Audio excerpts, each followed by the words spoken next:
Next up song. I really like this song because I think this is the first song in your lesson book that is a little faster and it's longer. So it's exciting because you're getting into some more advanced stuff. I hope you liked that.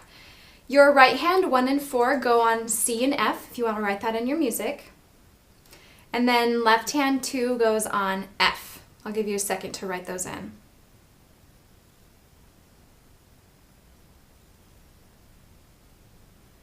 At the top of the first page, we learn about what the interval of a fourth is. An interval is just the distance between two notes. So, if you look at the piano, C to F is a fourth. 1, 2, 3, 4. Interval of a fourth. So, the very first measure has some fourths in it, and we're learning about fourths in this song. The other thing you'll notice is the word fermata. That's on the top of the second page. It's also called a bird's eye. It's like a line with a dot in the middle. And the fermata is used to hold a note a little bit longer to make it more dramatic. So whenever you get to the fermata, just hold a little bit longer, like an extra beat. And then you go back to the original tempo. I want you to put your hands in starting position.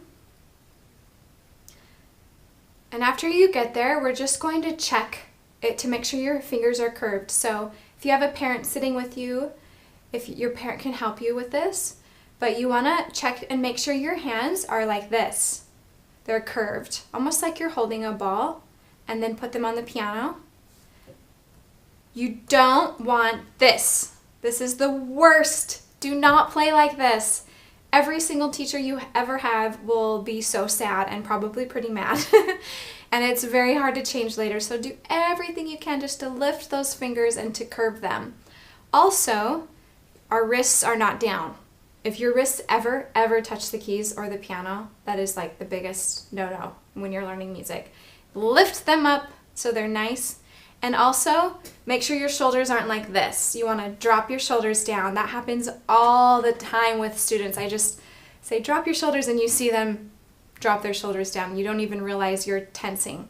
So drop your shoulders, maybe roll them out, relax while you're practicing.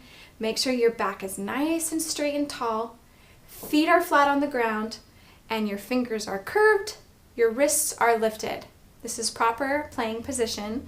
And if this is a parent watching this, please check this with your child or your student whenever you can. They just need reminders because it's hard to get used to playing like that, but it's so much easier to do it when you're learning piano than it is when you've played for 5 or 10 years. Trust me, I have students that their wrists are low and fingers are flat and it's the worst. So double check that and you can go ahead and start practicing this song.